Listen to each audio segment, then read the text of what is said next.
Punjabi radio USA ਸੁਣ ਰਹੇ ਸਾਰੇ ਹੀ ਮਾਣਯੋਗ ਅਤੇ ਸਤਿਕਾਰ ਸਰੋਤਿਆਂ ਨੂੰ ਪੰਜਾਬੀ ਰੇਡੀਓ USA ਦੀ ਟੀਮ ਅਤੇ ਮੇਰੇ ਰਾਜਕਰਮਵੀਰ ਸਿੰਘ ਵੱਲੋਂ ਆਪ ਜੀ ਨੂੰ ਬਹੁਤ ਪਿਆਰ ਸਤਿਕਾਰ ਸਹਿਤ ਦੋਨੋਂ ਹੱਥ ਜੋੜ ਕੇ ਨਿੱਘੀ ਜਿਹੀ ਸਤਿ ਸ੍ਰੀ ਅਕਾਲ। ਸਭ ਨੂੰ ਜੀਆਂ ਨੂੰ ਆਖਦੇ ਹਾਂ। ਸੋ ਪ੍ਰੋਗਰਾਮ ਖਬਰ ਤੇ ਨਜ਼ਰ ਲੈ ਕੇ ਹਾਜ਼ਰ ਹਾਂ। ਪ੍ਰੋਗਰਾਮ ਖਬਰ ਤੇ ਨਜ਼ਰ ਦੇ ਵਿੱਚ ਜਿਹੜੇ ਅੱਜ ਦੇ ਦਿਨ ਸਾਡੇ ਨਾਲ ਮਲੋਟ ਤੋਂ ਜੁੜਦੇ ਨੇ ਮਿੰਟੂ ਗੁਰੂਸਰੀਆ ਜੀ ਸਾਡੇ ਨਾਲ ਜੁੜ ਚੁੱਕੇ ਨੇ। ਮਿੰਟੂ ਗੁਰੂਸਰੀਆ ਜੀ ਆਇਆਂ ਨੂੰ ਪਿਆਰ ਭਰੀ ਸਤਿ ਸ੍ਰੀ ਅਕਾਲ। ਸ਼ੁਕਰੀਆ ਜੀ, ਸਾਰਿਆਂ ਨੂੰ ਸਤਿ ਸ਼੍ਰੀ ਅਕਾਲ। ਤੇ ਮਿੰਟੂ ਜੀ, ਇਹ ਆਪਣੇ ਸਾਲ ਦਾ ਜਿਹੜਾ ਅਖੀਰਲਾ ਖਬਰ ਤੇ ਨਜ਼ਰ ਪ੍ਰੋਗਰਾਮ ਆ ਤੇ ਜਦੋਂ ਹੁਣ ਤੁਸੀਂ ਗੱਲ ਕਰ ਰਹੇ ਹੋ ਤੁਹਾਡੇ ਉੱਥੇ ਤਾਂ ਆਲਰੇਡੀ ਨਵਾਂ ਸਾਲ ਚੜ੍ਹ ਚੁੱਕਾ। ਸੋ ਸਾਡੀ ਪੂਰੀ ਟੀਮ ਵੱਲੋਂ ਆਪ ਜੀ ਨੂੰ ਬਹੁਤ ਬਹੁਤ ਨਵੇਂ ਸਾਲ ਦੀਆਂ ਜਿਹੜੀਆਂ ਅੱਜ ਮੁਬਾਰਕਾਂ, ਤੇ ਜਿਹੜੇ ਸਰੋਤੇ ਸੁਣ ਰਹੇ ਆ ਉਹਨਾਂ ਨੂੰ ਨਵੇਂ ਸਾਲ ਦੀਆਂ ਮੁਬਾਰਕਾਂ ਵੀ, ਸ਼ੁਭ ਕਾਮਨਾਵਾਂ ਵੀ ਆਉਂਦਾ ਸਾਲ ਵਰਾ ਸਾਰਿਆਂ ਦੇ ਲਈ ਬੜਾ ਵਧੀਆ ਹੋ ਨਿਪੜੇ। ਜੀ ਸ਼ੁਕਰੀਆ ਜੀ। ਔਰ ਇੱਥੇ ਤਾਂ ਨਵਾਂ ਸਾਲ ਜਿਹੜਾ ਆ ਉਹ ਚੜ੍ਹ ਗਿਆ ਰਾਤ 12 ਵਜੇ ਦਾ। ਹੁਣ ਅੱਜ 2016 ਦੀ ਪਹਿਲੀ ਸਵੇਰ ਵੀ ਚੜ੍ਹ ਗਈ ਹੈ। ਔਰ ਜਿੱਥੇ ਇਹ ਤੁਹਾਡੇ ਵਰਗੇ ਦੇਸ਼ਾਂ 'ਚ ਹਾਲੇ ਆਉਣਾ ਹੈ ਉਹਨਾਂ ਲਈ ਸ਼ੁਭ ਕਾਮਨਾਵਾਂ, ਨਵੇਂ ਸਾਲ ਦੀਆਂ ਵਧਾਈਆਂ ਤੇ ਦੁਆ ਕਿ ਜਿਹੜਾ ਇਹ ਨਵਾਂ ਸਾਲ ਆ ਨਵੀਆਂ ਉਮੀਦਾਂ, ਨਵੇਂ ਰਸਤੇ, ਨਵੀਆਂ ਖੋਜਾਂ ਲੈ ਕੇ ਆਵੇ। ਜੋ ਪਿੱਛੇ ਛੁੱਟ ਗਿਆ ਉਹਨੂੰ ਹੁਣ ਦੇਖਣ ਦੀ ਲੋੜ ਨਹੀਂ, ਜੋ ਅੱਗੇ ਹੈ ਉਹਨੂੰ ਦੇਖੀਏ ਜੀ। ਤੇ ਬਿਲਕੁਲ ਜੀ, ਆਪਣੇ ਪ੍ਰੋਗਰਾਮ ਦੀ ਸ਼ੁਰੂਆਤ ਕਰਦੇ ਹਾਂ। ਉਸ ਤੋਂ ਪਹਿਲਾਂ ਆਪਣੇ ਪ੍ਰੋਗਰਾਮ ਦੇ ਸਪਾਂਸਰਸ ਦਾ ਵੀ ਧੰਨਵਾਦ ਕਰਨਾ ਚਾਹੁੰਦੇ ਹਾਂ ਜਿਨ੍ਹਾਂ ਨੇ ਪ੍ਰੋਗਰਾਮ ਨੂੰ ਸਪਾਂਸਰ ਕੀਤਾ, ਸਾਰਿਆਂ ਤੱਕ ਪਹੁੰਚਾਉਣ 'ਚ ਸਾਡਾ ਸਹਿਯੋਗ ਕੀਤਾ। ਖਾਲਸਾ ਇੰਸ਼ੋਰੈਂਸ ਏਜੰਸੀ ਵਾਲੇ ਜਿਨ੍ਹਾਂ ਦੇ ਕੋਲੋਂ ਹਰ ਤਰ੍ਹਾਂ ਦੀ ਇੰਸ਼ੋਰੈਂਸ ਕਰਵਾ ਸਕਦੇ ਹੋ, ਉਹਨਾਂ ਦਾ ਨੰਬਰ 408-272-2500 4082722500। ਇਸ ਦੇ ਨਾਲ ਸੂਬੇਦਾਰ ਸੁਰਜੀਤ ਸਿੰਘ ਖੰਗੂੜਾ ਤੇ ਪਰਿਵਾਰ ਸੈਨ ਹੋਜ਼ੇ ਤੋਂ, ਬਲਦੇਵ ਸਿੰਘ ਧਾਲੀਵਾਲ ਰੀਨੋ ਤੋਂ, ਗੁਰਦੀਪ ਸਿੰਘ ਵਿਰਦੀ ਕਲੋਵਿਸ ਤੋਂ, ਸਤਨਾਮ ਸਿੰਘ ਗਿੱਲ ਤੇ ਪਰਿਵਾਰ ਸੈਲਮਾ ਤੋਂ, ਰਸ਼ਪਾਲ ਕੌਰ ਖੰਗੂੜਾ ਤੇ ਪਰਿਵਾਰ ਬੇਕਰਸਫੀਲਡ ਤੋਂ, ਸਰਬਜੀਤ ਸਿੰਘ ਸ਼ੋਕਰ ਟਰਲਕ ਤੋਂ, ਨਵਜੋਤ ਕੌਰ ਕਲੋਟੀ ਯੂਨੀਵਰਸਿਟੀ ਤੋਂ, ਸੁਰਿੰਦਰ ਕੌਰ ਧਾਮੀ ਤੇ ਪਰਿਵਾਰ ਸੀਰੀਜ਼ ਤੋਂ, ਤੇ ਸੋਢੀ ਸਿੰਘ ਜੀ ਸੈਕਰਾਮੈਂਟੋ ਤੋਂ। ਇਹਨਾਂ ਸਾਰਿਆਂ ਦਾ ਵੀ ਬਹੁਤ ਬਹੁਤ ਧੰਨਵਾਦ। ਤੇ ਜੇ ਤੁਸੀਂ ਵੀ ਇਸ ਪ੍ਰੋਗਰਾਮ ਨੂੰ ਸਪਾਂਸਰ ਕਰਨਾ ਚਾਹੁੰਦੇ ਹੋ, ਸਹਿਯੋਗ ਦੇਣਾ ਚਾਹੁੰਦੇ ਹੋ ਤਾਂ ਕਾਲ ਕਰ ਸਕਦੇ ਹੋ 408-722-7698 408-722-7698 ਦੇ ਉੱਤੇ। ਤੇ ਮਿੰਟੂ ਜੀ, ਗੱਲਬਾਤ ਦਾ ਸਿਲਸਿਲਾ ਜਿਹੜਾ ਜੀ ਸ਼ੁਰੂ ਕਰਦੇ ਹਾਂ। ਜਿਹੜੇ ਗਊ ਕਮਿਸ਼ਨ ਦੇ ਚੇਅਰਮੈਨ ਹੈ ਉਹਨਾਂ ਨੇ ਜਿਹੜਾ ਜੀ ਮਾਣ ਭੱਤਾ ਇੰਨਾ ਜ਼ਿਆਦਾ ਮੰਗਿਆ ਵੀ ਮੁੱਖ ਮੰਤਰੀ ਦੀ ਤਨਖਾਹ ਵੀ ਉਹਨਾਂ ਦੇ ਮੂਹਰੇ ਜਿਹੜੇ ਜੀ ਊਣੀ ਲੱਗਦੀ ਆ। ਬਿਲਕੁਲ ਜੀ, ਜਿਹੜੇ ਗਊ ਕਮਿਸ਼ਨ ਦੇ ਚੇਅਰਮੈਨ ਆ ਭਗਤ ਕੀਮਤੀ ਭਗਤ ਨੂੰ ਕਹਿ ਦਿੰਦੇ ਆ, ਉਹਨਾਂ ਨੇ ਬੜਾ ਤੱਕ ਵੀ ਦਿਲਚਸਪ ਦਿੱਤਾ। ਉੱਥੇ ਜਾ ਕੇ ਐਸਸੀ ਕਮਿਸ਼ਨ ਦੇ ਕੋਲ ਪਹੁੰਚ ਕੀਤੀ ਹੈ। ਉਹਨਾਂ ਨੇ ਕਿਹਾ ਜਾ ਕੇ ਕਿ ਮੈਨੂੰ ਇਸ ਕਰਕੇ ਜਿਹੜਾ ਮਾਣ ਭੱਤਾ ਪੂਰਾ ਨਹੀਂ ਮਿਲ ਰਿਹਾ ਕਿਉਂਕਿ ਮੈਂ ਦਲਿਤ ਹਾਂ, ਮੇਰੇ ਨਾਲ ਪੱਖਪਾਤ ਕੀਤਾ ਜਾ ਰਿਹਾ ਹੈ। ਉਹ ਕਹਿੰਦੇ ਜੀ ਮੌਜੂਦਾ ਸਮੇਂ 'ਚ ਮੈਨੂੰ 25,000 ਮਿਲਦਾ ਹੈ ਤੇ ਇਹ 25,000 ਰੁਪਏ ਜਿਹੜਾ ਹੋਰ ਜਿਹੜਾ ਨਾਲ ਕੋਈ ਖਰਚਾ ਵਰਚਾ ਇਹਨਾਂ ਦਾ ਹੁੰਦਾ ਉਹ, ਤੇ ਉਹ ਕਹਿੰਦੇ ਜੀ ਮੈਨੂੰ ਇਹ ਥੋੜਾ ਹੈ, ਬਹੁਤ ਘੱਟ ਹੈ, ਮੈਨੂੰ 1 ਲੱਖ ਰੁਪਏ ਮਾਣ ਭੱਤਾ ਚਾਹੀਦਾ ਹੈ। ਹੁਣ ਦੇਖਣ ਵਾਲੀ ਗੱਲ ਇਹ ਹੈ ਜੀ ਕਿ 1 ਲੱਖ ਰੁਪਈਏ ਤਨਖਾਹ ਜਿਹੜਾ ਮੁੱਖ ਮੰਤਰੀ ਲੈਂਦਾ ਸਾਡਾ, ਉਹਨੂੰ ਵੈਸੇ ਪੰਜਾਬ ਦੇ ਵਿੱਚ ਕਹੀ ਜਾਂਦੇ ਆਪਾਂ ਕਿ ਉਹ ਸਭ ਤੋਂ ਮਹਿੰਗਾ ਮੁੱਖ ਮੰਤਰੀ ਹੈ ਭਾਰਤ ਦਾ। ਪਰ ਇੱਥੇ ਹੁਣ ਜਿਹੜਾ ਚੇਅਰਮੈਨ ਹੈ ਗਊ ਕਮਿਸ਼ਨ ਦਾ, ਉਹ ਵੀ ਕਹਿੰਦਾ ਜੀ ਕਿ ਮੈਨੂੰ ਮੁੱਖ ਮੰਤਰੀ ਦੇ ਬਰਾਬਰ ਤਨਖਾਹ ਦੇਣੀ ਚਾਹੀਦੀ ਹੈ। ਪਰ ਉਹਦੇ ਨਾਲ ਜਿਹੜੀ ਗੱਲ ਕਹੀ ਹੈ ਐਸੀ ਵਿਤਕਰੇ ਵਾਲੀ ਕਿ ਮੈਂ ਦਲਿਤ ਹਾਂ ਇਸ ਕਰਕੇ ਮੇਰੇ ਨਾਲ ਵਿਤਕਰਾ ਕੀਤਾ ਜਾਂਦਾ, ਇਹ ਗੱਲ ਥੋੜੀ ਜਿਹੀ ਅਖਰਦੀ ਹੈ, ਥੋੜੀ ਜਿਹੀ ਗੱਲ ਚੁੱਭਦੀ ਹੈ ਕਿ ਜੇਕਰ ਮਾਣ ਭੱਤਾ ਘੱਟ ਹੈ ਤਾਂ ਉਹ ਜਾ ਕੇ ਸਰਕਾਰ ਨੂੰ ਅਪਰੋਚ ਕਰਨ। ਸਰਕਾਰ ਦੇ ਵਿੱਚ ਹੀ ਇਹਨਾਂ ਦੀ ਭਾਈਵਾਲੀ ਹੈ। ਇਹਨਾਂ ਨੇ ਆਪਣੀ ਭਾਜਪਾ ਦੇ ਥਰੂ ਹੀ, ਭਾਜਪਾ ਦੇ ਜ਼ਰੀਏ ਹੀ ਗਊ ਕਮਿਸ਼ਨ ਬਣਾਇਆ ਸੀ 2014 'ਚ। ਪਹਿਲੇ ਹੀ ਚੇਅਰਮੈਨ ਆ ਉਸ ਕਮਿਸ਼ਨ ਦੇ ਤੇ ਪਹਿਲੀ ਜਿਹੜੀ ਇਹਨਾਂ ਦੀ ਇੱਕ ਪਾਰੀ ਹੈ, ਪਹਿਲੀ ਪਾਰੀ ਦੇ ਵਿੱਚ ਇਸ ਤਰ੍ਹਾਂ ਦਾ ਇਹ ਹੋ ਜਾਣਾ ਜੀ ਕਿ ਕੁਛ ਮਹੀਨਿਆਂ ਬਾਅਦ ਕਹਿ ਦੇਣਾ ਕਿ ਜੀ ਮੇਰਾ ਮਾਣ ਭੱਤਾ ਥੋੜਾ ਹੈ, ਪੱਖਪਾਤ ਕੀਤਾ ਜਾ ਰਿਹਾ ਦਲਿਤ ਕਰਕੇ। ਸੋ ਦਲਿਤ ਦਾ ਜਿਹੜਾ ਇਹ ਸਵਾਲ ਹੈ ਬਹੁਤ ਵੱਡਾ ਆਪਣੇ ਆਪ ਦੇ ਵਿੱਚ ਕਿ ਕੀ ਦਲਿਤ ਕਰਕੇ ਇਹਨੂੰ ਮਾਣ ਭੱਤਾ ਕੱਟ ਦਿੱਤਾ ਜਾ ਰਿਹਾ। ਹੁਣ ਦੇਖੋ ਗਊ ਇੱਕ ਪਾਸੇ ਤੇ ਕਹਿੰਦੇ ਨੇ, ਇੱਕ ਪਾਸੇ ਕਹਿੰਦੇ ਜੀ ਅਸੀਂ ਸੇਵਾ ਕਰਦੇ ਹਾਂ ਗਊ ਮਾਤਾ ਦੀ, ਤੇ ਦੂਜੇ ਪਾਸੇ ਉਸ ਸੇਵਾ ਦੇ ਬਦਲੇ ਉਹ ਕਹਿੰਦੇ ਜੀ ਕਿ ਸਾਨੂੰ ਮੁੱਖ ਮੰਤਰੀ ਜਿੰਨੀ ਤਨਖਾਹ ਚਾਹੀਦੀ ਹੈ। ਔਰ ਪੱਖਪਾਤ ਦਾ ਦੋਸ਼ ਕਿਹਦੇ ਤੇ ਲਾ ਰਹੇ ਆ? ਜਿਹੜੀ ਇਹਨਾਂ ਦੀ ਆਪਦੀ ਸਰਕਾਰ ਹੈ। ਸੋ ਹੈ ਕੁਛ ਨਹੀਂ, ਗੱਲ ਸਿਰਫ ਮਾਣ ਭੱਤਾ ਵਧਾਉਣ ਦੀ ਹੈ। ਨਾਲ ਜਿਹੜੀ ਅਰਜ਼ੀ ਲਾ ਦਿੱਤੀ ਐਸੀ ਕਮਿਸ਼ਨ ਦੀ, ਉਹ ਤੇ ਹੁਣ ਜਿਵੇਂ ਕਹਿ ਲਈਏ ਇੱਕ ਐਡਵਾਂਟੇਜ ਹੈ, ਦਲਿਤ ਹੋਣ ਦਾ ਐਡਵਾਂਟੇਜ ਖੱਟਿਆ ਜਾ ਰਿਹਾ। ਜੀ ਤਾਂ ਅਗਲੀ ਜਿਹੜੀ ਆਪਾਂ ਗੱਲ ਕਰੀਏ, ਪੰਜਾਬ ਦਾ ਖਜ਼ਾਨਾ ਖਾਲੀ ਆ, ਬਹੁਤ ਜ਼ਿਆਦਾ ਜਿਹੜਾ ਉਹਨਾਂ ਦੇ ਉੱਤੇ ਬੋਝ ਆ। ਇੱਕ ਜਿਹੜੀ ਖਬਰ ਸਾਹਮਣੇ ਆ ਰਹੀ ਹੈ ਵੀ ਗਊਆਂ ਦੇ ਮੈਮੋਰੀਅਲ ਵਾਸਤੇ 5 ਕਰੋੜ ਰੁਪਈਆ ਉਸ ਚੀਜ਼ ਦੇ ਲਈ ਖਰਚਿਆ ਜਾ ਰਿਹਾ। ਹਾਂ ਬਿਲਕੁਲ ਉਹੀ ਗੱਲ ਹੈ ਨਾ ਜੀ ਕਿ ਜੇਕਰ ਇਹਨਾਂ ਦੀ ਸਰਕਾਰ ਭਾਰਤ ਦੇ ਵਿੱਚ ਸਭ ਤੋਂ ਮਹਿੰਗਾ ਮੈਮੋਰੀਅਲ ਬਣਾ ਸਕਦੀ ਹੈ, ਗਊ ਸਮਾਰਕ ਬਣਾ ਸਕਦੀ ਹੈ, ਗਊ ਕਮਿਸ਼ਨ ਦਾ ਗਠਨ ਕਰ ਸਕਦੀ ਹੈ, ਲੋਕਾਂ ਤੇ ਸੈਸ ਲਾ ਸਕਦੀ ਹੈ ਇਸ ਕਮਿਸ਼ਨ ਦੇ ਜਿਹੜੇ ਫੰਡਾਂ ਲਈ। ਸੋ ਉਹਦੇ ਲਈ ਜਿਹੜਾ ਮਾਣ ਪੱਤਾ ਇਸ ਤਰ੍ਹਾਂ ਦਾ ਉਹਦੇ ਤੇ ਕਹਿ ਦੇਣਾ ਜੀ ਸਰਕਾਰ ਪੱਖਪਾਤ ਕਰਦੀ ਹੈ, ਤੇ ਮਾਮਲਾ ਤਾਂ ਹੀ ਸ਼ੱਕੀ ਜਿਹਾ ਲੱਗਦਾ ਹੈ ਨਾ, ਕਿਉਂਕਿ ਸਾਡੀ ਸਰਕਾਰ ਤੇ ਹਿੰਦੂ ਵੋਟ ਬੈਂਕ ਲਈ ਇੰਨੀ ਤਤਪਰ ਹੈ ਕਿ ਉਹਨੇ ਗਊ ਲਈ ਖਜ਼ਾਨੇ ਖੋਲ ਰੱਖੇ ਆ। ਤੁਸੀਂ ਮੰਨੋਗੇ ਕਿ ਜਿਹੜੇ ਸਾਡੇ ਬਿਜਲੀ ਹੈ ਇਹ ਗਊਸ਼ਾਲਾਵਾਂ ਲਈ ਮੁਫਤ ਕੀਤੀ ਹੋਈ ਹੈ। ਇਹਨਾਂ ਨੇ ਗਊ ਕਮਿਸ਼ਨ ਦਾ ਗਠਨ ਕੀਤਾ ਹੈ, ਸਮਾਰਕ ਬਣਵਾ ਰਹੇ। ਹਾਲੇ ਇਹਨਾਂ ਦੇ ਚੇਅਰਮੈਨ ਕਹਿ ਰਹੇ ਜੀ ਕਿ ਸਾਨੂੰ ਮਾਣ ਪੱਤਾ ਥੋੜਾ। ਹੁਣ ਦੇਖੋ 25,000 ਇਹਦਾ ਮਾਣ ਪੱਤਾ ਹੈ, 25,000 ਉਤਲੇ ਜਿਹੜੇ ਹੋਰ ਖਰਚੇ ਦਿੱਤੇ ਜਾ ਰਹੇ, 50,000 ਲੈ ਰਹੇ ਆ, ਲੱਖ ਰੁਪਇਆ ਸਿੱਧਾ ਮਾਣ ਪੱਤਾ, ਤੇ ਫਿਰ ਕਹਿੰਦੇ ਜੀ 50,000 ਰੁਪਏ ਜਿਹੜੇ ਦੂਜੇ ਫੁਟਕਲ ਖਰਚੇ ਨਾਲ ਚਾਹੀਦੇ ਆ। ਸੋ ਇਹ ਸੇਵਾ ਦੀ ਜਿਹੜੀ ਪਰਿਭਾਸ਼ਾ ਮੈਨੂੰ ਤੇ ਸ਼ੱਕੀ ਜੀ ਜਾਪਦੀ ਇਹਨਾਂ ਦੀ ਸੇਵਾ ਦੀ ਪਰਿਭਾਸ਼ਾ ਕਿ ਹੈ ਕੀ ਹੈ ਸੇਵਾ ਦੀ ਪਰਿਭਾਸ਼ਾ। ਜੀ ਬਿਲਕੁਲ। ਤੇ ਅਗਲੀ ਜਿਹੜੀ ਆਪਾਂ ਗੱਲ ਕਰੀਏ ਵੀ ਪੰਜਾਬ ਪੁਲਿਸ ਨੇ ਆਪਣੀ ਫਿਰ ਦਰਿੰਦਗੀ ਦਿਖਾਈ, ਇੱਕ ਵਿਅਕਤੀ ਦੇ ਗੁਪਤ ਅੰਗਾਂ ਤੇ ਪੈਟਰੋਲ ਲਾਇਆ। ਆਪਾਂ ਕੱਲ ਵੀ ਇਸ ਗੱਲ ਤੇ ਚਰਚਾ ਕੀਤੀ ਸੀ ਕਿ ਪੰਜਾਬ ਪੁਲਿਸ ਦੀ ਜਿਹੜੀ ਮਾਨਸਿਕਤਾ ਹੈ ਉਹਦੇ ਵਿੱਚ ਜਿਹੜੀ ਬੇਕਿਰਕੀ ਭਰੀ ਹੋਈ ਹੈ 70ਵੇਂ 80ਵੇਂ 90ਵੇਂ ਦੇ ਮੱਧ ਦਹਾਕੇ ਤੱਕ ਜੋ ਪੁਲਿਸ ਨੇ ਕੀਤਾ, ਉਹ ਮਾਨਸਿਕਤਾ ਦੇ ਵਿੱਚੋਂ ਹਾਲੇ ਤੱਕ ਕਰੂਰਤਾ ਬੇਦਰਦੀ ਨਿਕਲੀ ਨਹੀਂ। ਤਾਂ ਹੀ ਇਹ ਪੁਲਿਸ ਇੰਨੀ ਸੰਗ ਦੇ ਲੈ ਕੇ ਜਿਹੜੀ ਬੰਦੇ ਨੂੰ ਲਿਜਾਂਦੀ ਹੈ ਤਾਂ ਜਦੋਂ ਉਹਦਾ ਗੇਟ ਥਾਣੇ ਦਾ ਲੰਘ ਜਾਂਦਾ ਬੰਦਾ, ਤਾਂ ਉਸ ਸਮੇਂ ਫਿਰ ਉਹਦੇ ਲਈ ਪੁਲਿਸ ਲਈ ਬੰਦਾ ਨਹੀਂ ਰਹਿ ਜਾਂਦਾ, ਉਹਦੇ ਲਈ ਇੱਕ ਜਿੱਦਾਂ ਬਲੀ ਦਾ ਬੱਕਰਾ ਬਣ ਜਾਂਦਾ। ਉਹ ਉਸੇ ਚੀਜ਼ ਦੀ ਤਰ੍ਹਾਂ ਹੀ ਉਹਨੂੰ ਹੈਂਡਲ ਕਰਦੇ, ਉਸੇ ਚੀਜ਼ ਤਰ੍ਹਾਂ ਹੀ ਉਹਦੇ ਨਾਲ ਵਰਤਾਓ ਕਰਦੇ ਹੈ ਕਿ ਇਹ ਸਾਡਾ ਸ਼ਿਕਾਰ ਹੈ, ਉੱਥੇ ਸ਼ਿਕਾਰ ਸਮਝਿਆ ਜਾਂਦਾ। ਹੁਣ ਤੁਸੀਂ ਕੱਲ ਆਪਾਂ ਦਲਿਤਾਂ ਦੀ ਗੱਲ ਕੀਤੀ ਸੀ, ਹੁਣ ਤੁਸੀਂ ਅੱਜ ਵਾਲਾ ਮਸਲਾ ਦੇਖ ਲਓ ਕਿ ਸੰਗਰੂਰ ਤੋਂ ਮੰਗਾ ਸਿੰਘ ਨਾਂ ਦੇ ਇੱਕ ਵਿਅਕਤੀ ਨੇ ਦੋਸ਼ ਲਾਇਆ ਕਿ ਮੈਨੂੰ ਆ ਕੇ ਫੜ ਕੇ ਲੈ ਗਏ, ਕਹਿੰਦੇ ਜੀ ਤੂੰ ਸ਼ਰਾਬ ਦੀ ਬੋਤਲ ਵੇਚੀ ਹੈ, ਨਾਲ ਠੇਕੇਦਾਰਾਂ ਦੇ ਕਰਿੰਦੇ ਸੀ, ਨਾਲ ਉਹ 2 ਮੁਲਾਜ਼ਮ ਸੀ। ਲਿਜਾ ਕੇ ਉਹ ਕਹਿੰਦਾ ਕਿ ਮੈਨੂੰ ਇੰਨਾ ਕੁੱਟਿਆ ਮਾਰਿਆ ਗਿਆ। ਫਿਰ ਜਿਹੜੀਆਂ ਮਨੁੱਖਤਾ ਦੀਆਂ ਜਿਹੜੀਆਂ ਆਪਣੀਆਂ ਅਮਨੁੱਖਤਾ ਦੀਆਂ ਹੱਦਾਂ ਹੁੰਦੀਆਂ, ਜਿਹੜੀਆਂ ਮਾਨਵੀ ਵਿਹਾਰ ਦੀਆਂ ਹੱਦਾਂ ਹੁੰਦੀਆਂ, ਉਹ ਸਾਰੀਆਂ ਟੱਪਦਿਆਂ ਇਹਨਾਂ ਨੇ ਸਰਿੰਜ ਦੇ ਨਾਲ ਉਹਦੇ ਗੁੱਦਾ ਦੇ ਵਿੱਚ ਪੈਟਰੋਲ ਭਰ ਦਿੱਤਾ, ਉਹ ਡੰਡਾ ਪਾ ਦਿੱਤਾ। ਉਹ ਜਦੋਂ ਲੁਹਾਨ ਹੋ ਗਿਆ ਤਾਂ ਉਹਨੂੰ ਉੱਥੋਂ ਹਸਪਤਾਲ 'ਚ ਦਾਖਲ ਕਰਵਾਇਆ ਗਿਆ, ਜਿੱਥੋਂ ਉਹਨੂੰ ਪਟਿਆਲੇ ਰੈਫਰ ਕਰ ਦਿੱਤਾ ਗਿਆ। ਉਹ ਜਦੋਂ DGP ਤੱਕ ਗੱਲ ਪਹੁੰਚੀ, ਉਹਨੇ ਨਾਲ ਦੀ ਨਾਲ ਸਸਪੈਂਡ ਕਰ ਦਿੱਤੇ, ਅਧਿਕਾਰੀ ਪਹੁੰਚੇ, ਉਹ ਹਾਲੇ ਬਿਆਨ ਹੀ ਲੈ ਰਹੇ ਸੀ ਜਿਹੜੇ ਉੱਥੇ ਪੁਲਿਸ ਅਧਿਕਾਰੀ ਪਹੁੰਚੇ, ਤੇ ਉੱਥੇ ਇੱਕ ਬੰਦਾ ਹੋਰ ਆ ਗਿਆ। ਉਹਨੇ ਕਿਹਾ ਜੀ ਰਾਤ ਇਸੇ ਥਾਣੇ ਦੇ ਵਿੱਚ ਮੇਰੇ ਨਾਲ ਵੀ ਇਹੀ ਹਾਲ ਕੀਤਾ ਗਿਆ। ਇੱਕ ਝੂਠਾ ਹੋ ਸਕਦਾ, ਦੂਜਾ ਝੂਠਾ ਨਹੀਂ ਹੋ ਸਕਦਾ। ਡਾਕਟਰਾਂ ਦੀਆਂ ਜਿਹੜੀਆਂ ਰਿਪੋਰਟਾਂ ਉਹ ਝੂਠੀਆਂ ਨਹੀਂ ਹੋ ਸਕਦੀਆਂ। ਡਾਕਟਰਾਂ ਨੇ ਪੁਸ਼ਟੀ ਕੀਤੀ ਹੈ ਕਿ ਇਹਦੇ ਨਾਲ ਅਣਮਨੁੱਖੀ ਤਸ਼ੱਦਦ ਹੈ ਜਿਹੜਾ ਉਹ ਕੀਤਾ ਗਿਆ। ਸੋ ਬਹੁਤ ਜ਼ਿਆਦਾ ਗੰਭੀਰ ਮਸਲਾ ਹੈ ਕਿ ਇੱਕ ਤੋਂ ਬਾਅਦ ਹਾਲੇ ਇੱਕ ਘਟਨਾ ਜਿਹੜੀ ਅਸੀਂ ਕੱਲ ਦੀ ਚਰਚਾ ਕਰ ਰਹੇ ਹਾਂ, ਦੂਸਰੀ ਹੈ ਜਿਹੜੀ ਆ ਵੀ ਗਈ। ਸੋ ਇਹ ਪੰਜਾਬ ਪੁਲਿਸ ਦਾ ਜਿਹੜਾ ਇਹ ਵਤੀਰਾ ਹੈ, ਇਹਨੂੰ ਰੋਕ ਸਕਦੀ ਹੈ ਸਰਕਾਰ, ਪਰ ਸਰਕਾਰ ਹੈ ਜਿਹੜੀ ਉਹ ਕਦੇ ਇਸ ਚੀਜ਼ ਨੂੰ ਮੰਨਦੀ ਨਹੀਂ ਕਿ ਸਾਡੀ ਪੁਲਿਸ ਹੈ ਜਿਹੜੀ ਉਹ ਕਿੱਥੋਂ ਤੱਕ ਚਲੀ ਜਾਂਦੀ ਹੈ। ਪੁਲਿਸ ਨੂੰ ਜੇ ਸੁਧਾਰਨਾ ਹੈ ਤਾਂ ਪੁਲਿਸ ਦੇ ਲਈ ਉਹਦੇ ਲਈ ਸਪੈਸ਼ਲ ਟ੍ਰੇਨਿੰਗ, ਸਪੈਸ਼ਲ ਉਹਨਾਂ ਦੇ ਲਈ ਜਿਹੜੇ ਆ ਸੈਮੀਨਾਰ ਕਰਵਾਉਣੇ ਪੈਣਗੇ, ਉਹਨਾਂ ਲਈ ਬਹੁਤ ਚੀਜ਼ਾਂ ਕਰਨੀਆਂ ਪੈਣਗੀਆਂ ਜੋ ਜ਼ਰੂਰੀ ਨੇ। ਕਿਉਂਕਿ ਜੇ ਇਸ ਤਰ੍ਹਾਂ ਦੀਆਂ ਘਟਨਾਵਾਂ ਇਸ ਸਮੇਂ 'ਚ ਵਾਪਰਦੀਆਂ, ਇਸ ਆਧੁਨਿਕ ਯੁੱਗ ਦੇ ਵਿੱਚ ਪੁਲਿਸ ਇਸ ਤਰ੍ਹਾਂ ਦਾ ਵਿਹਾਰ ਕਰਦੀ ਹੈ, ਤਾਂ ਫਿਰ ਸਮਝ ਲੈਣਾ ਚਾਹੀਦਾ ਹੈ ਕਿ ਅਸੀਂ ਜੋ ਮਨੁੱਖ ਨੂੰ ਅਧਿਕਾਰ ਦਿੰਦੇ ਹਾਂ, ਜੋ ਕਾਨੂੰਨ ਬਣਾਇਆ, ਉਹ ਫਿਰ ਜਿਹੜੇ ਆ ਉਹ ਬੇਮਾਨੇ ਆ, ਉਹ ਫਾਈਲਾਂ ਦੇ ਵਿੱਚ ਹੀ ਉਹਨਾਂ ਦਾ ਦਮ ਘੁੱਟਣ ਜੋਗਾ, ਉਹ ਇੱਥੇ ਧਰਾਤਲ ਤੇ ਲਾਗੂ ਨਹੀਂ ਹੁੰਦੇ। ਪੰਜਾਬ ਪੁਲਿਸ ਹੈ ਜਿਹੜੀ, ਉਹਦੀ ਮਾਨਸਿਕਤਾ ਇਸ ਕਦਰ ਦਰਿੰਦਗੀ ਵਾਲੀ ਹੈ ਕਿ ਉਹ ਬੰਦੇ ਨੂੰ ਬੰਦਾ ਸਮਝਦੀ ਨਹੀਂ। ਜਦੋਂ ਬੰਦਾ ਉਹਦੇ ਕਾਬੂ ਆ ਗਿਆ, ਉਹ ਜਾਂ ਤਾਂ ਬੰਦੇ ਚੋਂ ਪੈਸਾ ਲੱਭਦੀ ਹੈ, ਤੇ ਜੇ ਪੈਸਾ ਨਹੀਂ ਮਿਲਿਆ ਫਿਰ ਉਹ ਲੱਭਦੀ ਹੈ ਕਿ ਹੁਣ ਜਿਹੜੀ ਰੀਝ ਹੈ ਇਹਦੇ ਤੇ ਲਾ ਲਈਏ। ਜੀ ਬਿਲਕੁਲ। ਤੇ ਅਗਲੀ ਜਿਹੜੀ ਆਪਾਂ ਗੱਲ ਕਰੀਏ, ਆਮ ਆਦਮੀ ਪਾਰਟੀ ਭਗਵੰਤ ਮਾਨ ਹੋਣਾ ਦੀ ਇੱਕ ਪ੍ਰੈਸ ਕਾਨਫਰੰਸ ਦੇ ਵਿੱਚ ਜਿਨ੍ਹਾਂ ਨੇ ਬਲਤੇਜ ਪੰਨੂ ਦੇ ਉੱਤੇ ਦੋਸ਼ ਲਾਏ ਸੀ, ਉਹ ਮਹਿਲਾ ਆਈ ਤੇ ਉਹਨੇ ਫੇਰ ਮੁੜ ਕੇ ਦੁਬਾਰਾ ਦੋਸ਼ ਲਾਏ।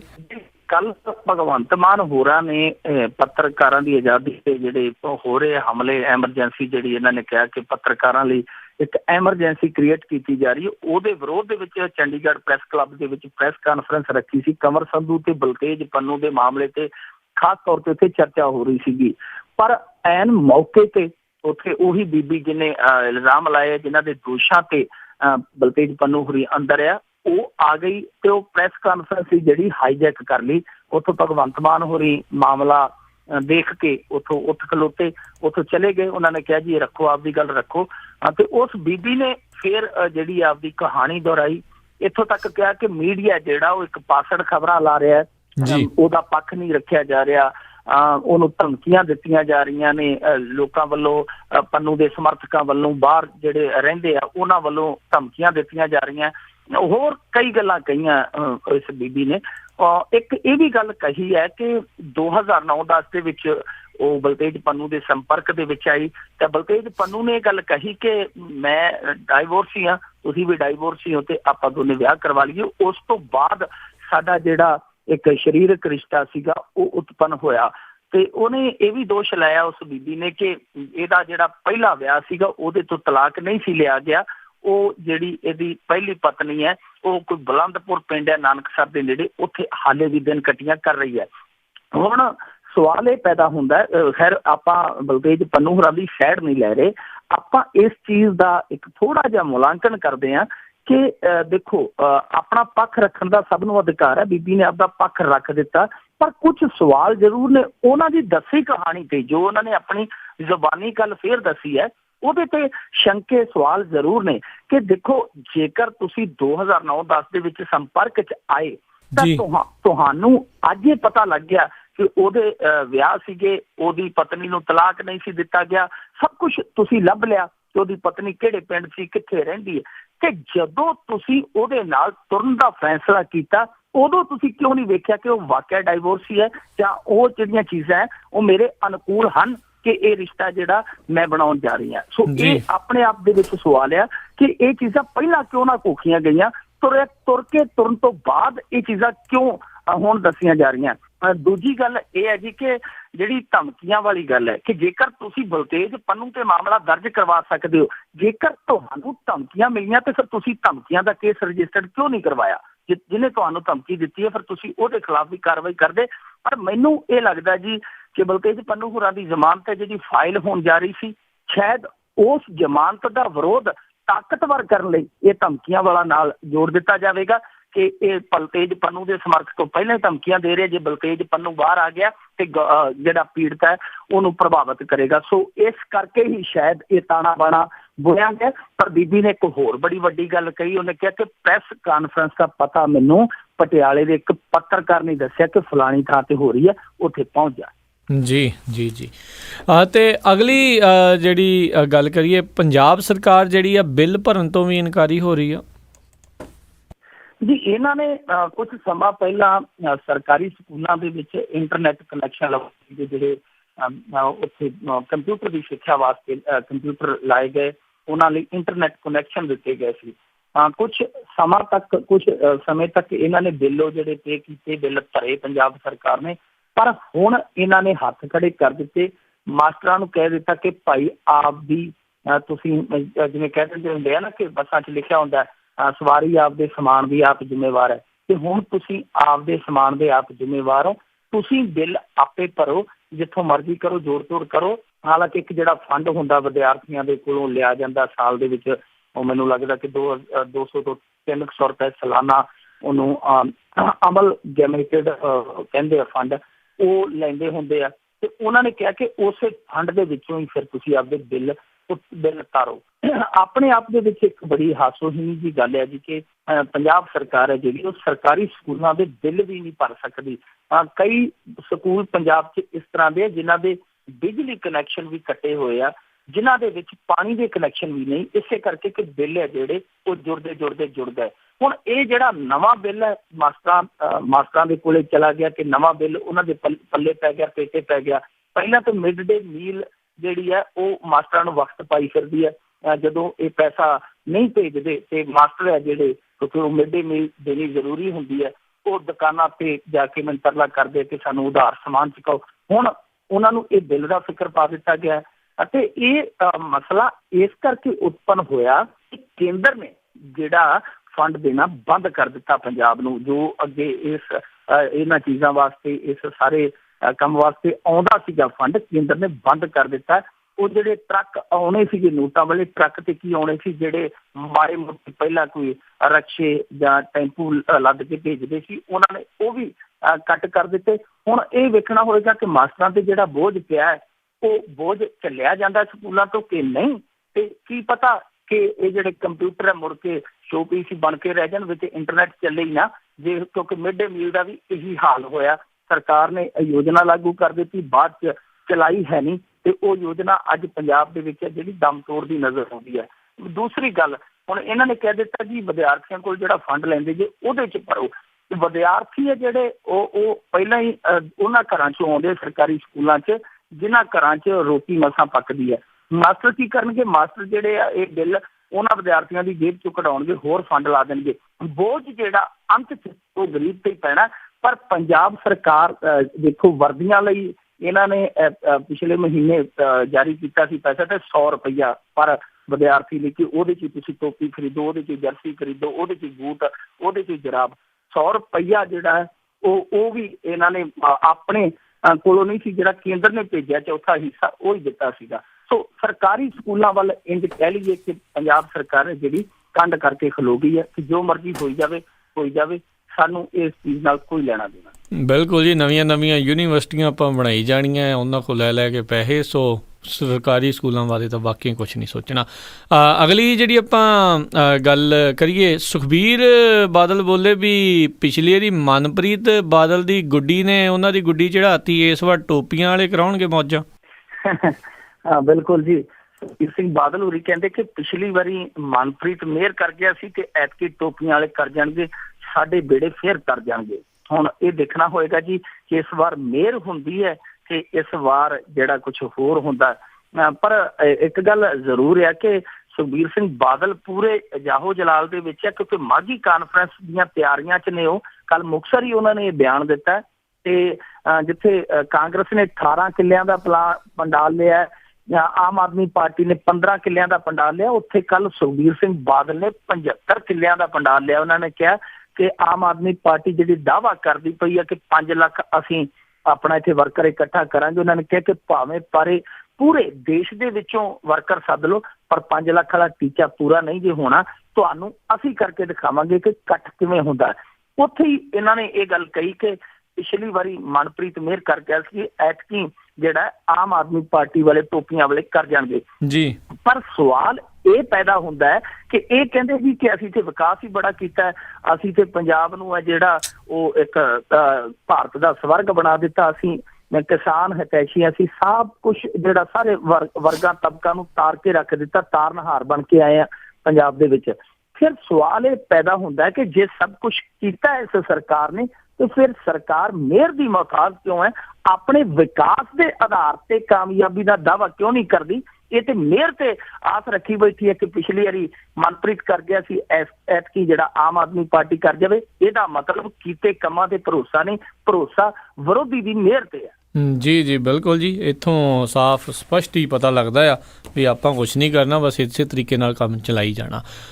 ਅਗਲੀ ਜਿਹੜੀ ਆਪਾਂ ਗੱਲ ਕਰੀਏ, ਖੂੰਖਾਰ ਗੈਂਗਸਟਰ ਜੈਪਾਲ ਫੜਿਆ ਗਿਆ ਪਰ ਪੁਲਿਸ ਨੇ ਗੱਲ ਲਕਾਈ। ਹਾਂਜੀ, ਇਹ ਜੈਪਾਲ ਹੈ ਜਿਹੜਾ ਉਹ ਗੌਂਡਰ ਦਾ ਸਾਥੀ ਸੀਗਾ ਜੀ। ਗੌਂਡਰ ਪਿਛਲੇ ਹਫ਼ਤੇ ਫੜਿਆ ਗਿਆ ਸੀ 21 ਤਰੀਕ ਨੂੰ। ਉਸ ਤੋਂ ਬਾਅਦ ਇਹਦੇ ਪਿੱਛੇ ਵੀ ਪੁਲਿਸ ਬੜੇ ਵੱਡੇ ਪੱਧਰ ਤੇ ਲੱਗੀ ਹੋਈ ਸੀ, ਪੰਜਾਬ ਪੁਲਿਸ ਦੀ। ਇਹ 2-3 ਗੈਂਗਸਟਰ ਹੀ ਸੀਗੇ ਜਿਹੜੇ ਹਾਲੇ ਪੁਲਿਸ ਦੀ ਪਹੁੰਚ ਤੋਂ ਬਾਹਰ ਸੀਗੇ। ਬਾਕੀ ਤਕਰੀਬਨ ਜਿਹੜੇ ਪੰਜਾਬ ਦੇ ਬਦਨਾਮ ਗੈਂਗਸਟਰ ਸੀ ਉਹ ਇਹਨਾਂ ਨੇ ਫੜੇ ਹੋਏ ਆ, ਜੇਲ੍ਹਾਂ ਦੇ ਵਿੱਚ ਡੱਕੇ ਹੋਏ ਆ। ਜੈਪਾਲ ਸੀਗਾ ਬਾਕੀ ਸਭ ਤੋਂ ਖਤਰਨਾਕ ਜਿਹਨੂੰ ਕਿਹਾ ਜਾਂਦਾ ਹੈ ਇਸ ਸਮੇਂ ਮੌਜੂਦਾ ਗੈਂਗਸਟਰਾਂ ਦੇ ਵਿੱਚੋਂ ਪੰਜਾਬ ਚੋਂ ਜੈਪਾਲ ਪਹਿਲੇ ਨੰਬਰ ਦਾ ਖੂੰਖਾਰ ਅਪਰਾਧੀ ਹੈ। ਔਰ ਇਹ ਵੀ ਗੌਂਡਰ ਦੇ ਵਾਂਗੂ ਜਿਵੇਂ ਗੌਂਡਰ ਨੈਸ਼ਨਲ ਖਿਡਾਰੀ ਸੀ, ਇਹ ਵੀ ਨੈਸ਼ਨਲ ਖਿਡਾਰੀ ਸੀ। ਹੈਮਰ ਥਰੋ ਦੇ ਖੇਡ ਦੇ ਵਿੱਚ ਨੈਸ਼ਨਲ ਖੇਡਿਆ ਹੋਇਆ ਜੈਪਾਲ ਵੀ। ਅੱਜ ਇਸ ਤੇ 45 ਮੁਕੱਦਮੇ ਦਰਜ ਆ। ਗੌਂਡਰ ਨੂੰ ਫੜਨ ਤੋਂ ਬਾਅਦ ਜਿਹੜੀ ਹੈ ਇਹਦੀ ਲੋਕੇਸ਼ਨ ਉਹ ਫੋਲੋ ਕੀਤੀ ਗਈ। ਮੋਹਾਲੀ ਪੁਲਿਸ ਨੇ ਇਹਦਾ ਇੱਕ ਸਾਥੀ ਫੜਿਆ। ਉਸ ਤੋਂ ਬਾਅਦ ਉਹਨਾਂ ਤੋਂ ਜੋ ਉਹਨਾਂ ਨੂੰ ਕਲਿਊ ਮਿਲੇ ਉਹਦੇ ਆਧਾਰ ਤੇ ਜਲੰਧਰ ਦੇ ਵਿੱਚੋਂ ਜੈਪਾਲ ਤੇ ਇਹਦਾ ਇੱਕ ਹੋਰ ਤਸਕਰ ਸਾਥੀ ਸੀਗਾ ਹਵੇਲੀਆਂ ਪਿੰਡ ਜਿਹੜਾ ਬਦਨਾਮ ਹੈ ਤਰਨਤਾਰਨ ਦਾ ਪਿੰਡ, ਉਹਦੇ ਪਿੰਡ ਦਾ ਕੋਈ ਸਮਗਲਰ ਸੀਗਾ ਜਿਹੜਾ ਇਹਦੇ ਨਾਲ ਫੜਿਆ ਗਿਆ। ਦੋਨਾਂ ਨੂੰ ਫੜ ਲਿਆ ਗਿਆ। ਪਰ ਹੈਰਾਨੀ ਵਾਲੀ ਗੱਲ ਕੀ ਹੈ ਕਿ ਜਿਹੜੀ ਪੰਜਾਬ ਪੁਲਿਸ ਜਿਹਨੇ ਇਹਨੂੰ ਫੜਿਆ ਏਡੇ ਵੱਡੇ ਖੂੰਖਾਰ ਅਪਰਾਧੀ ਨੂੰ, ਉਹਨੇ ਗੱਲ ਲੁਕਾ ਲਈ। ਮੰਗਲਵਾਰ ਇਹਦੀ ਗ੍ਰਿਫਤਾਰੀ ਹੁੰਦੀ ਹੈ, ਅੱਜ ਸ਼ੁੱਕਰਵਾਰ ਹੈ। ਪੰਜਾਬ ਪੁਲਿਸ ਨੇ ਹਾਲੇ ਤੱਕ ਅਧਿਕਾਰਤ ਤੌਰ ਤੇ ਇਸ ਗ੍ਰਿਫਤਾਰੀ ਦੀ ਪੁਸ਼ਟੀ ਨਹੀਂ ਕੀਤੀ, ਜਦ ਕਿ ਇਸ ਗ੍ਰਿਫਤਾਰੀ ਦੀ ਪੁਸ਼ਟੀ ਹੈ ਜਿਹੜੀ ਉਹ ਜੇਲ੍ਹ 'ਚ ਬੈਠੇ ਇਹਨਾਂ ਦੇ ਸਾਥੀ ਚੰਦੂ ਨੇ ਉਹ ਫੇਸਬੁੱਕ ਤੇ ਕਰ ਦਿੱਤੀ। ਜਿਵੇਂ ਵਿੱਕੀ ਗੌਂਡਰ ਦੀ ਜਿਹੜੀ ਗ੍ਰਿਫਤਾਰੀ ਹੈ ਉਹ ਪੁਲਿਸ ਨੇ 4 ਦਿਨਾਂ ਬਾਅਦ ਪਾਈ ਸੀ, 3 ਦਿਨਾਂ ਬਾਅਦ ਪਾਈ ਸੀ, ਜਦ ਕਿ ਫੇਸਬੁੱਕ ਤੇ ਉਸੇ ਹੀ ਪੇਜ ਤੋਂ ਜਿਹੜੇ ਪੇਜ ਤੋਂ ਜੈਪਾਲ ਦੀ ਗ੍ਰਿਫਤਾਰੀ ਦੀ ਖਬਰ ਮਿਲੀ ਹੈ, ਉਸੇ ਪੇਜ ਤੋਂ ਵਿੱਕੀ ਗੌਂਡਰ ਦੀ ਜਿਹੜੀ ਗ੍ਰਿਫਤਾਰੀ ਦੀ ਖਬਰ ਸੀ ਉਹ ਘੰਟੇ ਬਾਅਦ ਹੀ ਅਪਡੇਟ ਹੋ ਗਈ ਸੀ। ਜਦੋਂ ਉਹਨੂੰ ਗ੍ਰਿਫਤਾਰ ਕੀਤਾ ਗਿਆ ਕੁਝ ਮਿੰਟਾਂ ਤੋਂ ਬਾਅਦ ਜਿਹੜਾ ਵਿੱਕੀ ਗੌਂਡਰ ਪੇਜ ਹੈ ਜਿਹੜਾ ਉਹਦੇ ਤੇ ਜਾਣਕਾਰੀ ਜਿਹੜੀ ਅਪਲੋਡ ਕਰ ਦਿੱਤੀ ਗਈ ਸੀ, ਤੇ ਇਹਦੀ ਵੀ ਜਾਣਕਾਰੀ ਹੈ ਜਿਹੜੀ ਉਹ ਫੇਸਬੁੱਕ ਤੇ ਪਾਈ ਗਈ ਕਿ ਫਲਾਣੀ ਪੁਲਿਸ ਨੇ ਫਲਾਣੀ ਜਗ੍ਹਾ ਤੋਂ ਜੈਪਾਲ ਨੂੰ ਫੜ ਲਿਆ, ਤੰਦਰੁਸਤ ਫੜਿਆ ਗਿਆ। ਹੁਣ ਤੁਸੀਂ ਇਹ ਹਿਸਾਬ ਲਾ ਲਓ ਕਿ ਪੇਜ ਚੱਲ ਕਿੱਥੋਂ ਰਿਹਾ। ਇਹ ਪੇਜ ਅਪਲੋਡ ਹੋ ਰਿਹਾ ਨਾਭਾ ਜੇਲ੍ਹ ਦੇ ਵਿੱਚ, ਜਿਹਨੂੰ ਮੈਕਸੀਮਮ ਸਿਕਿਉਰਿਟੀ ਜੇਲ੍ਹ ਕਿਹਾ ਜਾਂਦਾ, ਜਿਹੜੀ ਪੰਜਾਬ ਦੀ ਸਭ ਤੋਂ ਸੁਰੱਖਿਅਤ ਜੇਲ੍ਹ ਹੈ, ਉਹਦੇ ਵਿੱਚੋਂ ਇਹ ਜਾਣਕਾਰੀਆਂ ਜਿਹੜੀਆਂ ਅਪਲੋਡ ਕੀਤੀਆਂ ਜਾਂਦੀਆਂ। ਸੋ ਫੇਸਬੁੱਕ ਹੈ ਜਿੱਥੇ ਜਾਣਕਾਰੀ ਦਾ ਖਜ਼ਾਨਾ ਹੈ, ਜਿਹੜਾ ਵਿਛੜਿਆਂ ਨੂੰ ਮਿਲਾਉਂਦਾ ਹੈ, ਜਿਹੜੇ ਨਜ਼ਦੀਕੀਆਂ ਬਣਾਉਂਦਾ ਦੂਰੀਆਂ ਨੂੰ ਮਿਟਾ ਕੇ, ਉਹ ਫੇਸਬੁੱਕ ਹੁਣ ਅਪਰਾਧੀਆਂ ਲਈ ਬੜਾ ਕਾਰਗਰ ਹਥਿਆਰ ਸਿੱਧ ਹੋ ਰਿਹਾ। ਕਿਉਂਕਿ ਹੋ ਸਕਦਾ ਪੁਲਿਸ ਕਹਾਣੀ ਨੂੰ ਕੋਈ ਮੋੜ ਹੋਰ ਦੇ ਦਿੰਦੀ ਤਾਂ ਇਹਨਾਂ ਦਾ ਕੋਈ ਨੁਕਸਾਨ ਹੋ ਜਾਂਦਾ, ਜਿਵੇਂ ਅਪਰਾਧੀਆਂ ਨੂੰ ਡਰ ਹੁੰਦਾ ਕਿ ਫੇਕ ਐਨਕਾਊਂਟਰ ਨਾ ਬਣਾ ਦੇਣ। ਉਹ ਸਾਰੀ ਚੀਜ਼ਾਂ ਜਿਹੜੀਆਂ ਫੇਸਬੁੱਕ ਨਕਾਰ ਦਿੰਦੀ ਹੈ, ਉਹ ਸੇਵਾਵਾਂ ਜਿਹੜੀਆਂ ਰੱਦ ਕਰ ਦਿੰਦੀ ਹੈ, ਕਿਉਂਕਿ ਨਾਲ ਦੀ ਨਾਲ ਉਹ ਆਪਰੇਸ਼ਨ ਹੋ ਜਾਂਦੀ ਹੈ ਕਿ ਸਾਡਾ ਫਲਾਣਾ ਬੰਦਾ ਫੜਿਆ ਗਿਆ। ਸੋ ਪੰਜਾਬ ਪੁਲਿਸ ਭਾਵੇਂ ਇਹਨਾਂ ਚੀਜ਼ਾਂ ਦਾ ਫਾਇਦਾ ਉਠਾਵੇ ਜਾਂ ਨਾ ਉਠਾਵੇ, ਪਰ ਇਹ ਗੈਂਗਸਟਰ ਖੂਬ ਲਾਹਾ ਲੈ ਰਹੇ। ਜੀ ਅਤੇ ਅਗਲੀ ਗੱਲ ਕਰੀਏ ਮਨਪ੍ਰੀਤ ਬਾਦਲ, ਜਿਨ੍ਹਾਂ ਨੇ ਜਿਹੜੇ ਪਿਛਲੀ ਵਾਰੀ ਕਾਂਗਰਸ ਦੇ ਪੰਜੇ ਤੋਂ ਵੀ ਇੱਕ ਵਾਰੀ ਚੋਣ ਲੜੀ ਸੀ, ਆਪ ਦੇ ਵਿੱਚ ਆਉਣ ਦੇ ਚਰਚੇ ਕਾਫੀ ਤੇਜ਼ ਜਿਹੜੇ ਹੋ ਰਹੇ ਆ। ਜੇ ਇੱਦਾਂ ਹੁੰਦਾ ਆ ਤਾਂ ਪਹਿਲੋਂ ਇਹ ਭਗਵੰਤ ਮਾਨ ਦੇ ਸੀਨੀਅਰ ਹੁੰਦੇ ਸੀ, ਹੁਣ ਭਗਵੰਤ ਮਾਨ ਇਹਨਾਂ ਦੇ ਸੀਨੀਅਰ ਹੋ ਜਾਣਗੇ। ਜੀ ਪਰ ਹੋ ਇਕੱਠੇ ਜਾਣਗੇ, ਇਹਨਾਂ ਲਈ ਸ਼ੁਭ ਸੰਕੇਤ ਹੋਏਗਾ, ਕਿਉਂਕਿ ਉਹ PPP ਛੱਡਣ ਤੋਂ ਬਾਅਦ ਭਗਵੰਤ ਮਾਨ ਤੇ ਮਨਪ੍ਰੀਤ ਬਾਦਲ ਦੀਆਂ ਜਿਹੜੀਆਂ ਦੂਰੀਆਂ ਵੱਧ ਗਈਆਂ। ਮੈਨੂੰ ਨਹੀਂ ਲੱਗਿਆ, ਕਦੇ ਮੈਂ ਨਹੀਂ ਵੇਖਿਆ ਇਹਨਾਂ ਨੂੰ ਇਕੱਠਿਆਂ ਜਾਂ ਰਸਮੀ ਤੌਰ ਤੇ ਕਿਤੇ ਇਹਨਾਂ ਦੀ ਮੁਲਾਕਾਤ ਹੋਈ ਹੋਵੇ।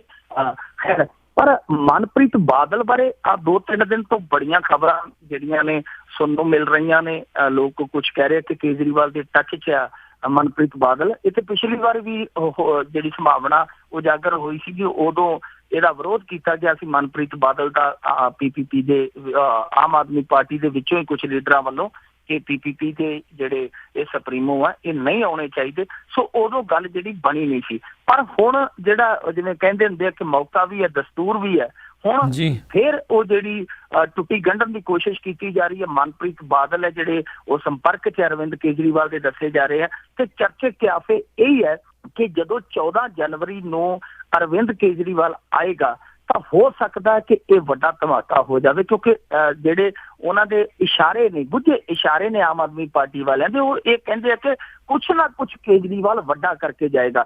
ਤਾਂ ਮੈਨੂੰ ਲੱਗਦਾ ਕਿ ਜੇਕਰ ਮਨਪ੍ਰੀਤ ਬਾਦਲ ਨੂੰ ਉਹ ਆਪਣੇ ਮੰਚ ਤੇ ਲੈ ਆਉਂਦੇ ਆ ਤੇ ਇਸ ਤੋਂ ਵੱਡਾ ਕੁਛ ਹੋਏਗਾ ਨਹੀਂ, ਕਿਉਂਕਿ ਮਨਪ੍ਰੀਤ ਬਾਦਲ ਦਾ ਗ੍ਰਹਿ ਜ਼ਿਲ੍ਹਾ ਮੁਕਤਸਰ ਜੱਦੀ ਜ਼ਿਲ੍ਹਾ ਹੈ। ਜੇ ਉਹਦੇ ਵਿੱਚ ਇਸ ਤਰ੍ਹਾਂ ਦਾ ਧਮਾਕਾ ਕਰਨ 'ਚ ਆਮ ਆਦਮੀ ਪਾਰਟੀ ਕਾਮਯਾਬ ਰਹਿੰਦੀ ਹੈ ਤਾਂ ਇਹ ਉਹਨਾਂ ਲਈ ਜਿਹੜਾ ਨਵਾਂ ਸਮੀਕਰਨ ਹੋਏਗਾ, ਉਹਨਾਂ ਲਈ ਫਾਇਦੇਮੰਦ ਵੀ ਹੋਏਗਾ, ਕਿਉਂਕਿ ਮਨਪ੍ਰੀਤ ਬਾਦਲ ਦਾ ਕਿਤੇ ਨਾ ਕਿਤੇ ਆਧਾਰ ਹੈ। ਪਿਛਲੀ ਵਾਰੀ ਵੀ ਉਹਨਾਂ ਨੇ 8-9% ਵੋਟ ਹੈ ਜਿਹੜੀ ਉਹ ਲਈ ਸੀਗੀ।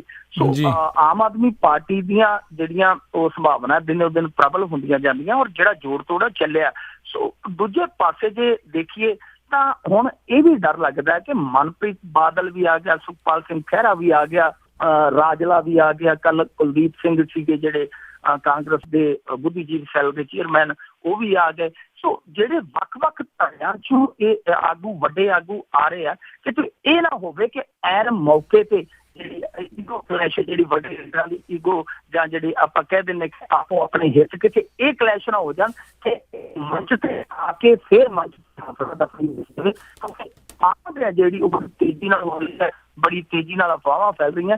ਹੁਣ ਮਨਪ੍ਰੀਤ ਬਾਦਲ ਹੋਰਾਂ ਦੀ ਜਿਹੜੀ ਇੱਥੋਂ ਤੱਕ ਗੱਲ ਹੈ ਕਿ ਮਨਪ੍ਰੀਤ ਬਾਦਲ ਦੀ ਜਿਹੜੀ ਸੰਭਾਵਨਾ ਉਹ ਇਸ ਕਰਕੇ ਵੀ ਜ਼ਿਆਦਾ ਮਜ਼ਬੂਤ ਹੁੰਦੀ ਹੈ, ਕਿਉਂਕਿ ਸੱਦਿਆ ਗਿਆ ਸੀਗਾ ਬਠਿੰਡਾ ਰੈਲੀ ਦੇ ਵਿੱਚ। ਸਾਡੇ ਆਪਣੇ ਸੂਤਰ ਜਿਹੜੇ ਕਾਂਗਰਸ ਪਾਰਟੀ 'ਚ ਸੀਗੇ ਜਾਂ PPP ਦੇ ਵਿੱਚ, ਮੈਂ ਉਹਨਾਂ ਦੇ ਨਾਲ ਵੀ ਗੱਲ ਕੀਤੀ। ਉਹ ਕਹਿੰਦੇ ਕਿ ਸੱਦਾ ਭੇਜਿਆ ਗਿਆ ਸੀ ਖੁਦ ਕੈਪਟਨ ਵੱਲੋਂ, ਪਰ ਮਨਪ੍ਰੀਤ ਬਾਦਲ ਨੇ ਆਉਣ ਤੋਂ ਇਨਕਾਰ ਕਰ ਦਿੱਤਾ ਸੀ। ਇਹ PPP ਵਾਲਿਆਂ ਦਾ ਦਾਅਵਾ ਸੀ ਕਿ ਮਨਪ੍ਰੀਤ ਬਾਦਲ ਨੇ ਇਨਕਾਰ ਕਰ ਦਿੱਤਾ। ਸੋ ਏਡੀ ਵੱਡੀ ਰੈਲੀ ਦੇ ਵਿੱਚ ਮਨਪ੍ਰੀਤ ਬਾਦਲ ਦਾ ਨਾ ਜਾਣਾ, ਕਿਤੇ ਨਾ ਕਿਤੇ ਉਹ ਜਿਹੜੀਆਂ ਅੰਦਰ ਸਰਗੋਸ਼ੀਆਂ ਚੱਲਦੀਆਂ ਉਹਨਾਂ ਦੀ ਆਪਣੇ ਆਪ ਦੇ ਵਿੱਚ ਪੁਸ਼ਟੀ ਹੈ। ਦੂਜੀ ਗੱਲ ਇਹ ਹੋ ਸਕਦਾ ਹੈ ਕਿ ਮਨਪ੍ਰੀਤ ਬਾਦਲ ਨੇ ਅੰਦਾਜ਼ਾ ਲਾ ਲਿਆ ਹੋਵੇ ਕਿ ਕੈਪਟਨ ਆਉਣ ਦੇ ਬਾਅਦ ਹੋ ਸਕਦਾ ਜੋ ਉਹਨਾਂ ਨੇ ਸੋਚਿਆ ਉਹ ਮਿਲਣ ਦੀ ਨਾ ਆਸ ਰਹੀ ਹੋਵੇ, ਹੁਣ ਦੂਜਾ ਘਰ ਜਿਹੜਾ ਤਲਾਸ਼ ਲਿਆ ਜਾਵੇ। ਜੀ ਬਿਲਕੁਲ ਜੀ। ਪੰਜਾਬ ਦੇ ਵਿੱਚ ਇਸ ਟਾਈਮ ਮੌਕਾ ਪ੍ਰਸਤੀ ਦੀ ਸਿਆਸਤ ਜਿਹੜੀ ਆ ਉਹ ਕਹਿ ਸਕਦੇ ਹਾਂ ਵੀ ਉਹ ਵੀ ਪੂਰੀ ਸਿਖਰਾਂ ਦੇ ਉੱਤੇ ਲੱਗੀ ਹੋਈ ਆ।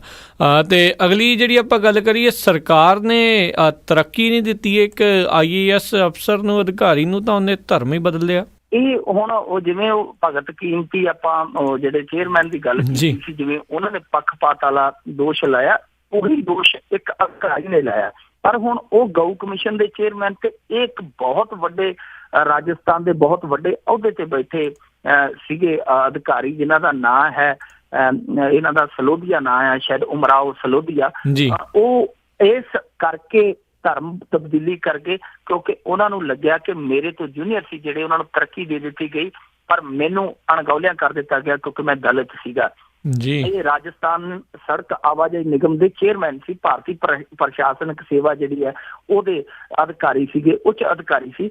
ਪਰ ਇਹਨਾਂ ਦੀ ਸੀਨੀਅਰਟੀ ਨੂੰ ਨਜ਼ਰ ਅੰਦਾਜ਼ ਕਰਕੇ ਦੂਜਿਆਂ ਨੂੰ ਪ੍ਰਮੋਟ ਕਰ ਦਿੱਤਾ ਗਿਆ। ਜਿਹੜੀ ਗੱਲ ਇਹਨਾਂ ਨੂੰ ਚੁਭੀ, ਉਹਨਾਂ ਨੇ ਧਰਮ ਤਬਦੀਲ ਕਰਨ ਦਾ ਜਿਹੜਾ ਫੈਸਲਾ ਲੈ ਲਿਆ ਤੇ ਨਾਲ ਹੀ ਅਰਜ਼ੀ ਦੇ ਦਿੱਤੀ ਸਰਕਾਰ ਨੂੰ ਕਿ ਉਹਨਾਂ ਨੂੰ ਸਵੈ ਇੱਛਤ ਜਿਹੜੀ ਰਿਟਾਇਰਮੈਂਟ ਉਹ ਦੇ ਦਿੱਤੀ ਜਾਵੇ। ਇਹ ਹੁਣ ਆਪਣੇ ਆਪ ਦੇ ਵਿੱਚ ਕਹਿ ਲਈਏ ਕਿ ਭਾਰਤੀ ਵਿਵਸਥਾ ਤੇ ਧੱਬਾ ਹੈ ਕਿ ਏਡਾ ਵੱਡਾ ਅਧਿਕਾਰੀ ਇਹ ਦੋਸ਼ ਲਾ ਕੇ ਸਵੈ ਇੱਛਤ ਰਿਟਾਇਰਮੈਂਟ ਮੰਗ ਰਿਹਾ, ਧਰਮ ਤਬਦੀਲੀ ਕਰ ਰਿਹਾ ਕਿ ਜਾਤੀਵਾਦ ਦੇ ਨਾਂ ਤੇ ਉਹਦੇ ਨਾਲ ਪੱਖਪਾਤ ਹੋਇਆ। ਸੋ ਇਸ ਤੋਂ ਵੱਡਾ ਸ਼ਾਇਦ ਸ਼ਰਮਨਾਕ ਸਾਡੇ ਸਿਸਟਮ ਲਈ ਕੋਈ ਧੱਬਾ ਨਹੀਂ ਹੋਏਗਾ ਕਿ ਇੱਕ ਏਡਾ ਵੱਡਾ ਪੜ੍ਹਿਆ ਲਿਖਿਆ ਅਧਿਕਾਰੀ ਏਡੇ ਉੱਚ ਅਹੁਦੇ ਤੇ ਪਹੁੰਚ ਕੇ ਇਹ ਦੋਸ਼ ਲਾਉਂਦਾ। ਔਰ ਇਹ ਦੋਸ਼ ਪਹਿਲੀ ਵਾਰੀ ਨਹੀਂ ਲੱਗੇ। ਸਾਡੀ ਬਦਕਿਸਮਤੀ ਹੈ ਕਿ ਬ੍ਰਹਮਾ ਦੇ ਨਾਂ ਤੇ ਕਹਿੰਦੇ ਜੀ ਭਗਵਾਨ ਬ੍ਰਹਮਾ ਨੇ ਇਹ ਜਾਤੀ ਵਿਵਸਥਾ ਚਲਾਈ ਸੀ, ਪਰ ਉਸ ਭਗਵਾਨ ਨੂੰ ਭਗਵਾਨ ਫਿਰ ਆਪਾਂ ਨਹੀਂ ਕਹਿ ਸਕਦੇ ਜਿਸ ਨੇ ਜਾਤੀ ਵਿਵਸਥਾ ਚਲਾਈ, ਕਿਉਂਕਿ ਭਗਵਾਨ ਤੇ ਜਾਤੀ ਵਿਵਸਥਾ ਤੋੜਦੇ ਆ। ਇਸੀ ਵਿਵਸਥਾ ਨੇ ਇਹੋ ਜਿਹੇ ਕੀਤੇ ਕਿ ਇੱਕ ਜੱਜ ਨੇ ਖੁਦ ਕਿਹਾ ਸੀ ਕਿ ਸੁਪਰੀਮ ਕੋਰਟ ਦੇ ਵਿੱਚ ਦੂਜੇ ਜੱਜ ਮੇਰੇ ਨਾਲ ਇਸ ਕਰਕੇ ਵਿਤਕਰਾ ਕਰਦੇ ਕਿਉਂਕਿ ਮੈਂ ਦਲਿਤ ਹਾਂ। ਪੰਜਾਬ ਦੇ ਵਿੱਚੋਂ ਬਠਿੰਡਾ ਦੇ ਨੇੜੇ ਯੂਨੀਵਰਸਿਟੀ ਦੇ ਵਿੱਚੋਂ ਪ੍ਰੋਫੈਸਰ ਨੇ ਦੋਸ਼ ਲਾਇਆ ਸੀ ਕਿ ਮੈਨੂੰ ਕੁਰਸੀ ਨਹੀਂ ਦਿੱਤੀ ਜਾਂਦੀ ਕਿਉਂਕਿ ਮੈਂ ਦਲਿਤ ਹਾਂ। ਸੋ ਇਹ ਰਹਿ ਕੇ ਗੱਲਾਂ ਉੱਠਦੀਆਂ ਕਿ ਅਫਸਰਸ਼ਾਹੀ ਦੇ ਵਿੱਚ ਵੀ ਜਾਤੀਵਾਦ ਭਾਰੀ ਹੈ। ਸੋ ਇਹ ਪੰਜਾਬ, ਭਾਰਤ ਜਾਂ ਹੋਰ ਸੂਬੇ ਜਿਹੜੇ ਹਰੇਕ ਜਗ੍ਹਾ ਤੇ ਕੰਮ ਕਰਦਾ। ਇਹ ਜਾਤੀ ਵਿਵਸਥਾ ਜਿਹੜੀ ਉਹ ਭਾਰਤੀ ਵਿਵਸਥਾ ਦੇ ਉੱਤੇ ਜਿਹੜਾ ਇੱਕ ਕਲੰਕ ਹੈ, ਧੱਬਾ। ਉਮੀਦ ਕਰਦੇ ਹਾਂ ਕਦੇ ਨਾ ਕਦੇ ਇਹ ਪੜ੍ਹੇ ਲਿਖੇ ਲੋਕ, ਜਿਨ੍ਹਾਂ ਨੂੰ ਪੜ੍ਹੇ ਲਿਖੇ ਆਪਾਂ ਕਹਿ ਦਿੰਦੇ ਕਿ ਪੜ੍ਹੇ ਲਿਖੇ ਤਬਕੇ ਵਾਲੇ ਲੋਕ ਵੀ ਸਿਆਣੇ ਹੋਣਗੇ, ਇਸ ਜਾਤੀ ਵਿਵਸਥਾ ਨੂੰ ਨਿਕਾਰ ਕੇ ਜੋ ਕਿਸੇ ਦਾ ਹੱਕ ਹੈ ਉਹਨੂੰ ਦੇਣਗੇ। ਜੀ ਉਮੀਦ ਹੀ ਜਿਹੜੀ ਹੈ ਜੀ ਉਹ ਕਰ ਸਕਦੇ ਹਾਂ। ਅਤੇ ਬਹੁਤ ਬਹੁਤ ਧੰਨਵਾਦ ਮਿੰਟੂ ਗੁਰੂਸਰੀਆ ਜੀ, ਤੁਸੀਂ ਸਾਡੇ ਨਾਲ ਜੁੜੇ, ਇਹਨਾਂ ਖਬਰਾਂ ਬਾਰੇ ਸਾਨੂੰ ਵਿਸਥਾਰ 'ਚ ਜਾਣਕਾਰੀਆਂ ਦਿੱਤੀਆਂ।